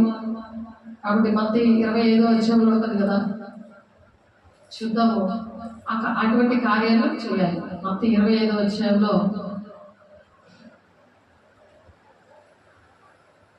కలిగిన ప్రతి వానికి ఇవ్వబడును, అతనికి సమృద్ధి కలుగును, లేని వాని ఎవరికి వానికి కలిగి ఉన్నది తీసివేయబడదు. దేవుడు ఏ పిలుపు ఇచ్చారో ఆ పిలుపు తగినట్టే జీవించాలి. లేకపోతే పిలుపు పోతుంది, ఆ దర్శనం పోతుంది. దేవుడు కొన్ని వరాలు ఇస్తారు. 10వ అధ్యాయంలో దేవుడు శిష్యుడికి వరాలు ఇచ్చి పంపిస్తాడు. అవి జాగ్రత్తగా కాపాడుకోవాలి. ప్రకటన 3వ అధ్యాయము మరి 3వ అధ్యాయంలో ఒక మాట ఉంటుంది, నీకు కలిగిన దానిని గట్టిగా పట్టుకోనంటే కిరీటమును అక్కడ వాడారు. అక్కడ ప్రకటన 3వ అధ్యాయం. ఈ విషయాలు నాకు ప్రాక్టికల్గా చేసి నాకు చూపించారు. ఫస్ట్ ప్రాక్టికల్ అవుతుంది, తర్వాత ప్రాక్టికల్ అయ్యాక ఈ థియరీ అనే వాక్యము దేవుడు మాటలు చూపిస్తారు. అప్పుడు నన్ను ఆ విధంగా దేవుడు బలపరిచారు, నా ఆత్మీయ బిడ్డల్ని అలా బలపరిచారు. నీవు నా విషయమైన వాక్యములు గైకుంటేవి కనుక భూ నివాసంలో శోధించుకులో లోకమంతా మీదికి రాబో శోధన కాలంలో నేను కాపాడేది. రట్టి నరకాలకు వెళ్ళకుండా హుదు తుఫాను కానీ, కరోనా కానీ ఏడొచ్చినా నేను కాపాడతాను. నేను త్వరగా వచ్చుచున్నాను, ఎవడునూ నీ కిరీటం అపహరింపకున్నట్లు నీకు కలిగిన దాన్ని గట్టిగా పట్టుకోను. అంటే అర్థం ఏంటి? ఇక్కడ మత్తయి 25:29లో ఏంటంటే, కలిగిన ప్రతి వారికి ఇయ్యబడును, అతనికి సమృద్ధి కలుగును, లేని వారి అందరి వారికి కలిగినది తీసివేయబడును. అంటే దేవుడు ఒక తలాంతు ఇస్తే అతన్ని భూమిలో పెట్టినప్పుడు కలిగింది తీసివేసి 5 తలాంతులు 10 తలాంతులు చేసిన వాడికి ఆ 11వ తలాంతుగా ఇచ్చేశాడు. అలాగా ఇచ్చేసి మళ్ళీ ఏం చేస్తున్నాడు? మరియు పనికి మాలిన ఆ దాసులు వెలుగుడి చీకటిలోనికి త్రోసివేయడి, అక్కడ ఏడుపును పండు కొరుకుడయు ఉందును. తన మహిమతో మనుష్య కుమారుడు ఆయనతో కూడా సమస్త దూతలు వచ్చినప్పుడు ఆయన తన మహిమ గల సింహాసనం మీద ఆసనుడై ఉండెను. అప్పుడు సమస్త జనములు ఆయన ఎదుట పోగు చేయబడుదురు. అందరూ వస్తాము. అప్పుడు దేవుడు గొల్లవాడు మేకల్ని నుండి గొర్రెలు ఎలా వేరుపరుస్తాడో అలాగా వారి క్రియలు చెప్పిన జీతం నేను సిద్ధపరచుంచాడని ప్రకటన 22లో చెప్పినట్టు ఇక్కడ 32వ వచనంలో వేరుపరుస్తాడట. వేరుపరిచి తన కుడివైపున గొర్రెలను ఎడమవైపున మేకలను నిలబెడతాడట. అప్పుడు రాజు తన కుడివైపున ఉన్న వారిని చూచి, నా తండ్రి చేత ఆశీర్వదించబడిన వాళ్ళారా, రండి, లోపల పుట్టినది మొదలుకొని మీ కొరకు సిద్ధపరిచిన రాజ్యమును స్వతంత్రించుకుని అంటున్నాడు. అక్కడ కుడివైపున ఉన్న వాళ్ళు. ఇప్పుడు ఆ విషయంలో మనం ఉండాలి. మనం అంతవరకు సహించాలి. ఇప్పుడు అయిపోయింది కాదు. అన్ని ఆజ్ఞలు పాటించి ఒక ఆజ్ఞ తప్పిపోతే అవన్నీ కొట్టేస్తారంటాడు యాకోబు పత్రికలో. ఎస్కేలు 18వ అధ్యాయంలో కూడా ఎన్ని నీతి క్రియలు చేసి ఒక్క విషయం తప్పిపోతే ఆ నీతి క్రియలు అన్ని కొట్టబడతాయని ఉంటుంది. అందుకని అంతవరకు సహించబడి జీవ కిరీటం పొందుకుంటాడని మరి ప్రకటన 2:10లో ఉంటుంది. కాబట్టి మనం సహనం ఉండాలంటే ఉపవాసం, ప్రార్థన, విశ్వాసం, వాక్యం ఉండాలి. అంతవరకు సహించాలంటే అనుక్షణం కూడా అలాగ దేవుడితో సహవాసం చేయాలి. దేవుని బిడ్డలారా, సార్వత్రిక సంగమా, దేవుడు ఎంతో ప్రేమించి మనతో మాట్లాడుతున్నారు. లోకం పుట్టిన మొదలుకొని మీకు సిద్ధపడిన రాజ్యము స్వతంత్రించుకుని అంటున్నారు. నేను ఆకలి కొంటిని, మీరు నాకు భోజనం పెట్టింది, దప్పి కొంటిని, నాకు దాహం ఇచ్చింది, పరదేశం ఏమిటి, నన్ను చేర్చుకుంటుంది. ఈ పనులు మనం చేయాలి. ఉపవాసం అంటాం. ఆ ఫాస్టింగ్ చేసిన ఆహారము, ఆ డబ్బులు మిగులుతాయి కదా, ఆ డబ్బులు ఇలా చేయాలి. నాకు దాహం, అది కూడా ఒక చెయ్యి ఇచ్చింది, ఒక కుడి చెయ్యి ఇచ్చింది, ఎడమ చెయ్యి తెలియకూడదు, ఫోటోలు తీసుకోకూడదు. అది మొత్తం 6 వచ్చేకూడదు. అలా చేస్తే దేవుని రాజ్యంలో మన ఇల్లు సగంలోనే ఆగిపోతుంది. దేవుని రాజ్యం నీకు స్థలం సిద్ధపరచ వెళ్ళుచున్నాను, మీరున్న స్థలంలో నేను ఉండలాగా మనలో వచ్చి తీసుకెళ్తాన్నాడు కదా. అక్కడ స్థలం, అక్కడ ఇల్లు కడతాడు. ప్రతిదీ కూడా మనం ఇక్కడ చేసిన నీతి కార్యాలన్నీ కూడా అక్కడ ఎవరు చేసిన క్రియలు బట్టి వారి ప్రతిఫలం అక్కడ సిద్ధపరుస్తూ ఉన్నాడు. అవి ఆగకుండా జరగాలి అంటే ఈ ఉపవాసం, ప్రార్థన, ఈ విశ్వాసము, వాక్యం ద్వారా బలపరుస్తారు. దానికి ప్రార్థన, సహవాసం, రొట్టు విరుచుగా ఎడతెక్క తీసుకుంటూ కృపా సింహాసనం దగ్గర విమర్శించుకుంటూ చేసే శరీర రక్తము ఆయన్ని జ్ఞాపకం చేసుకోవడానికి చేయాలి అని మొదలు కోరింది. 11, 24, 25 వచనంలో ఆయన మరణాన్ని ప్రచురణ చేయాలి. 27వ వచనంలో ఉందన్నమాట. దాని కింద వచనాల్లో విమర్శించుకుంటూ తీసుకోమంటున్నారు. కాబట్టి ఇంటింటా కూడా రొట్టెనిచ్చుకున్నారు. అందుకు కుటుంబాలు బాగుండాలని, సంఘాలు బాగుండాలని, దేశం శాంతి సమాధానం ఉంది, అందరూ దేవుని రాజ్యానికి వెళ్ళాలని దేవుడు చెప్పిన మాటలు అవి. ఆ మాటల ప్రకారం మనం వినాలి. ఆ నిబంధనలు, ఆ విధులు గైకొనాలి. ఆ కట్టడలు, ఆజ్ఞలు అనుసరించాలి. ఆటి విషయంలో ఉపవాసం అవసరం. నేను దిగంబరినే ఉంటేనే నాకు బట్టలు ఇచ్చిందిరా, రోగినే ఉంటేనే నన్ను చూడవచ్చింది, చెరసాల్లో ఉంటుంది నా ఎదురు వచ్చిందని అప్పుడు చెప్తున్నాడు.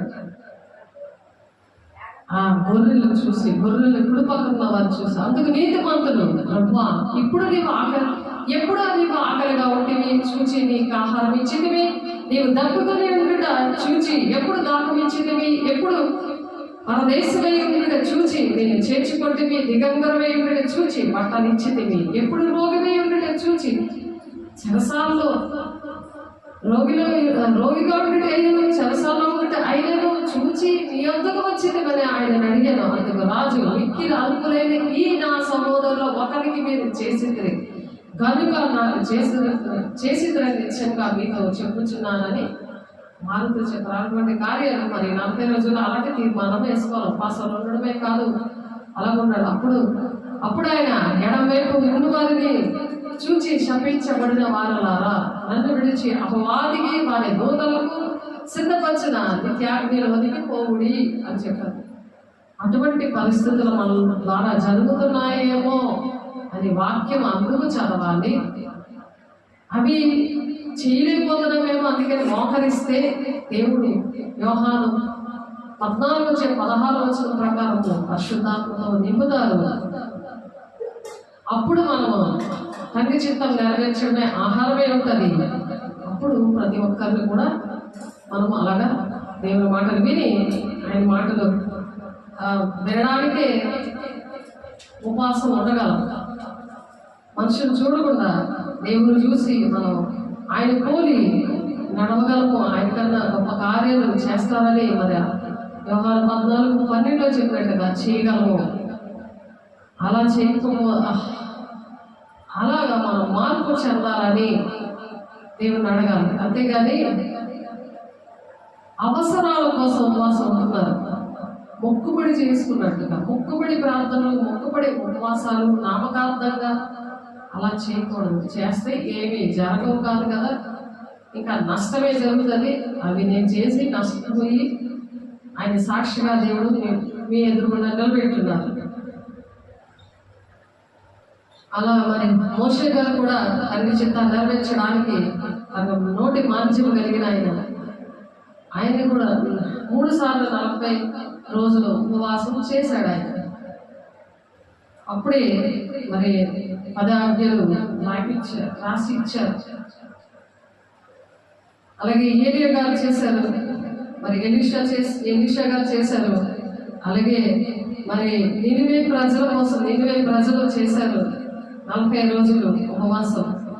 అలాగా గ్రామాల కోసం మనం చేయొచ్చు, సంవత్సరం అంతా ఎప్పుడైనా చేయొచ్చు. కానీ ఇప్పుడు చేయాలని చాలా ఆశ కలిగి ఉంటారు. వాళ్ళ కోసం నామకార్థంగా కాకుండా తండ్రి చిత్తాన్ని నెరవేర్చే వారిగా అలాగే దేవుల్లో క్రీస్తు కలిగిన సంపూర్ణ గలవారు మగవారు అన్ని విషయాల్లో ఎదగాలని మరి అలా ప్రార్థన చేయాలి. అప్పుడు దేవుడు ఎన్నుకుంటాడు.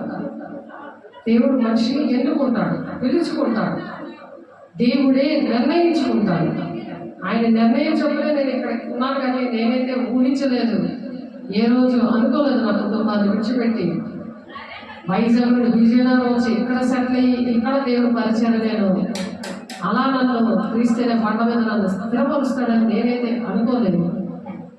నేను అటువంటి దేవుని భక్తిని అడిగి దేవుడు నేర్పించినప్పుడు దాన్ని లోబడి కఠినమైన మాట అయ్యా అని చెప్పి నేను అనలేదు. అది చాలా ఇష్టంగా నేను చేయడానికి ఇష్టపడడానికి కారణం ఎవరంటే పరిశుద్ధాత్మ దేవుడే. చాలా బలంగా నేను పొందుతున్నాను పరిశుద్ధాత్మ దేవుడు 1999లో. మళ్ళీ ఒక 2-3 సంవత్సరాల క్రితము, 2 సంవత్సరాల క్రితము ఇంకా బలంగా నేను పొందుతున్నాను. చెన్నై నుండి ఒక టీం వచ్చారు. అక్కడ ఈ చర్చి విషయంలో ప్రవచించారు. 1000 మంది ఉన్న పాస్టర్ల మధ్యన దేవుడు ఎవరు నన్ను వచ్చారు. కూర్చుండగానే బలమైన ఆత్మతో నింపబడ్డాను. ఆ రోజు 99లో మరి అరుణరాజు గారు ఆయన ద్వారా ఎలాగైతే పరిశుద్ధాత్మను ప్రవచించారో అవే వర్డ్స్ వరప్రసాద్ గారు ద్వారా చెన్నై నుండి వచ్చారు. ఆ టీము వాళ్ళు అలా ప్రవచించారు. దహించి అగ్ని పరిచర్యలోని పారిభాగస్తులు ఉన్నారు. అలాగా ప్రవచించడం జరిగింది. పరిశుద్ధాత్మ దేవుడు అంటే దేవుని సంగతులు దేవుని ఆత్మకే అర్థమవుతాయని మొదటి కొరింథీ 2వ అధ్యాయంలో ఉంటుంది. ఆ విధంగా దేవుడు నాకు అర్థమయ్యారు. ఆ వాక్యం ప్రకటిస్తున్నప్పుడే అవన్నీ కూడా నేను యాక్సెప్ట్ చేశాను. అందుకని ఆ వరాలు కూడా అభివృద్ధి చెందాయి. అలాగ అభివృద్ధి చెందడానికి అక్కడ ఉపవాసం ఏమో చేయలేదు. నా శిష్యులు అడుగుతారు, నీ శిష్యులు ఎప్పుడైనా ఉపవాసం ఉన్నారా అని ఎవరు పరిశీలనలు అడుగుతుంటే నేను ఉండగా ఉపవాసం అవసరం లేదు అంటాడు ఆయన. అలాగే నా ఆత్మీయ పిల్లలకు కూడా నేను ఉపవాసాలు పెట్టి పరిశుద్ధాత్మ కూడా నేను చేయలేదు, నాకు తెలియదు. అయినా సరే దేవుడే చేయించాడు. మత్తయి 10:20 ప్రకారం ఆయనే వచ్చి చేయించారు. ఇవన్నీ పరిశుద్ధాత్మ దేవుడు చేయించారు. వాక్యం చూస్తే అలా ఉంది. అప్పుడు అక్కడ కూడా ఆ ఉపవాసం ఏం లేవు అక్కడ, లేకుండానే అంత బలమైన ఆత్మ చేతిలో కూర్చున్నప్పుడు, నిలబడినప్పుడు దేవుడు అలాగా 3 రోజులు కూడా, రోజులు 3 days అలాగే నేను అలాగే బలమైన అభిషేకం పొందుకున్నాను. ఆ పొందుకోవడమే ఈ మాటలు దేవుడు నన్ను నేర్పించి ప్రతిరోజు కూడా ఎప్పుడు మెసేజ్ చెప్పాలన్నా ఆయనే చెప్తాడు. కానీ నేను ఎంత గింజుకున్నా అది రాదు ఇంట్లో. ఇక్కడికి వచ్చి దేవుడిని కృపాసింహాసం దగ్గర మోకరించినప్పుడు అప్పుడు దేవుడు ఈ మాటలు చెప్తారు. కాబట్టి అందుకు రాజు దిక్కులు అలుపులై ఈ సంపదల్లో ఒక్కరికి మీరు చేసిదిరి గనుక అందరికీ చేయలేదు, ఒక్కరికి చేస్తే చాలు. మత్తయి 25:40 ఉంది. కాబట్టి ఒక్కరికి చేస్తే చాలు. కాబట్టి ఆత్మీయంగా మనం ఎదగాలని మనం ప్రయాసపడడానికే దేవుడు ఈ మాటలు చెప్తున్నారు. మరి మోషే ఏరియాలు ఏ విధంగా అయితే మనకి యేసయ్యకి ప్రత్యక్షమయ్యారో అలాగా హెబ్రీయులకు రాసిన 11వ అధ్యాయంలో అలాంటి విశ్వాసం ద్వారా రక్షించబడి చనిపోయిన వాళ్ళు మన మధ్యన సాక్షిగా బలపరచడానికి ఉన్నారు. అందరి బట్టి దేవుడికి అనేకమైన వందనాలు చెల్లించాలి మనం. కాబట్టి వ్యర్థంగా మనం అలా చేసి వ్యర్థమైన మన ఆరాధన చేసి మనమైతే అటువంటి ఉపవాసం చేయకూడదు. ప్రతి విషయంలో లెక్కప్ప చెప్పాలి. అందుకే నేను ఇలాంటి మాటలు నేను వాక్యంలోనే నా బిడ్డ ద్వారా నేను చెప్పిస్తున్నప్పుడు మీరు వ్యర్థమైన ఆరాధన చేశారు అని ప్రతి దానికి, ప్రతి రూపాయి, ప్రతి సమయం, ప్రతి విషయంలో కూడా దేవుడికి లెక్క అప్పచెప్పవలసి వస్తుంది. కాబట్టి మనం వ్యర్థమైన ఆరాధన చేయకూడదు. ప్రతి విషయంలో మనం లెక్క అప్పచెప్పాలి. ఇతరులకు సహాయము చేయకుండా ప్రార్థనలు, బోధనలు ఇవన్నీ చేస్తే ఇవన్నీ కూడా వ్యర్థమే. ఇతరులకు సహకారంగా ఉండాలి. సేవకులకి, సంఘాలకి, మరి అటువంటి సంఘాలకి సహకరించాలి. అలా సహకరించినప్పుడు ఫిలిప్పీ 4:3 ప్రకారం సహకార పేర్లు జీవ గ్రంథంలో లిఖించబడతాయి. కాబట్టి మంచి బోధన వింటే మంచిగా ఆయన పోలి నడుస్తారు. అపోస్తలుల బోధ మంచి బోధలో వినాలి. అనుక్షణం అది వింటూ ఉండాలి. ఆ బోధను, ఆ వాక్యాన్ని వింటూ చదువుకోవాలి, రాసుకోవాలి. దేవుడు మాటలు ఆడుతున్నప్పుడు అవి రాసుకోవాలి. అలా హబక్కు 2:2 ఉంది. అది నిర్ణయ కాలంలో జరుగుతుంది. కాబట్టి వాగ్దానాలు ఎంత త్వరగా లోపడితే అంత త్వరగా వాగ్దానాలు, ప్రతి ఒక్కరికి ఇచ్చిన వాగ్దానాలు నెరవేరుస్తాడు. ఈ భూలోకంలో, పరలోకంలో కూడా ఆ విధంగా ఉంటారు. కాబట్టి అలా నడుచుకోలేదు. కాబట్టి ఒక ఆమెకి, నేను వచ్చిన ఆమెకి పాత్రలో అన్నం ఉంది. అన్నంలో చిన్న ధాన్యం గింజలా ఉంది. అది వచ్చి అది ఏంటని తీసరికి పాములాగా పైకి వచ్చిందంట. అది చూపించారు దేవుడు. చూడండి, ఆహారం అంటే వాక్యం కదా. అటువంటి వాక్యము విషమైపోతుంది. ఒంట్లోకి వెళ్ళి అనారోగ్యాలు, తలపోట్లు, మాట వినకపోవడం, కట్టలు అనుసరించలేకపోవడం, నిబంధనలు అనుసరించలేకపోవడం. అంతకుముందు మంచం కింద అంతా భూములు పావులు గొప్ప కనిపించేది. పావులు కన్నట్టు చూపించారు. మరి ఇంకా వినకుండా ఇంకా అనేకమైన బోధలకి ఎఫ్ఎస్సి 4వ అధ్యాయంలో ఉంది కదా. ఎఫ్ఎస్సి రాసిన పత్రిక 4వ అధ్యాయంలో 14వ వచనంలో కొట్టుకుపోకూడదు అలవాటు చేత అనేకమైన ప్రతి ఉపదేశానికి అని ఉంటుంది. అలాగే 1 యోహాను 4వ అధ్యాయంలో 1వ వచనంలో కూడా ఉంటుంది, ఏ ఆత్మలో మీరు పరీక్షించుకోండి అని. చూడండి, 1 యోహాను చదువుతారు. 1 యోహాను మన పేతురు పత్రికలో దెయ్యాల బోధ అనేసి ఉంటుంది. అవన్నీ మనం చెప్పుకున్నాం. కాబట్టి అబద్ధ బోధకుల బుక్ కూడా మనం, ఈ బుక్ కూడా పెద్ద బుక్ ఉంది, ఇలాంటివి కూడా ఉన్నాయి. కోట్ల మంది విశ్వాసులుగా తయారు చేసేసారు. అలాగా అటువంటి వారి కోసం ప్రార్థన చేయడానికి ఉపవాసం ఉండాలి. అనేక మందిని చించాంజు ఒకటి, మరి కల్వ నిజం ఒకటి, ఏంటంటే లక్షల మంది వాళ్ళు తయారు చేశారు. యెహోవా మెస్సయ్య అని, అదే పరలోకపు తల్లి అని, క్రీస్తు విరోధి అని, ఇలాంటివి అనేకమైన బోధలు తయారు చేశారు. అవి హిస్టరీ ఉంది. ఎప్పుడు స్టార్ట్ చేశారో ఏంటో మీరు నెట్లో గుట్లో వచ్చేస్తాయి. అవి మెర్మోనిజం అని, 20 కోట్ల మంది, లక్షల మంది ఉన్నారు. లక్షల మంది ఉన్నారు పిల్లలు, ఆత్మీయ పిల్లలు, విశ్వాసం అలా తయారు చేస్తున్నారు. సబ్బాత్ ఆరాధనని, యెహోవా సాక్షులని, బ్రెన్హామిజం అని, బ్రెన్హామిజం, సెవెంత్ డే అని, క్యాథలిక్స్ అని, ఇలాగ 3 మంది ఉన్నారు. కాబట్టి 6 లక్షల జనాభాలో కేవలం 4 రక్షణ పడ్డారు. దేవుడు ఫిల్టర్ చేశారు ఇశ్రాయేల్ ప్రజలు. మరి ఒక ఆమె లోతు భార్య వెనక తెలిస్తే పుస్తకం అయిపోయింది. దేవుడు అలా ఫిల్టర్ చేసి మరి శిష్యుల ద్వారా దేవుడి భూలోకం అంతా కూడా దేవుడి పిల్లలు తయారయ్యారు. కానీ మరి ఎలా ఉన్నారో వాళ్ళ కోసం సంపూర్ణమైన భక్తి, మాడితే భక్తి కలిగి ఉంది. మనుషులందరి కోసం ప్రార్థన చేయమని మరి తిమోతి పత్రికలో ఉంటుంది ఆ మాట. ఆ భక్తి లేకుండా ప్రార్థన చేస్తే ఉపాసన వ్యర్థము, అంతా సూర్యుని కింద అంతా వ్యర్థమైన ప్రసంగ చెప్తాడు. ప్రసంగి గ్రంథంలో ఉంటుంది. ప్రసంగి సూర్యుని కింద అంతా వ్యర్థమే. అలాంటి వ్యర్థమైన ఆరాధన మనం చేయకూడదు, అలాంటి ఉపవాసాలు చేయకూడదు అనేసి మరి దేవుని దృష్టికి అనుకూలమైనది కాదు అని చెప్తున్నారు.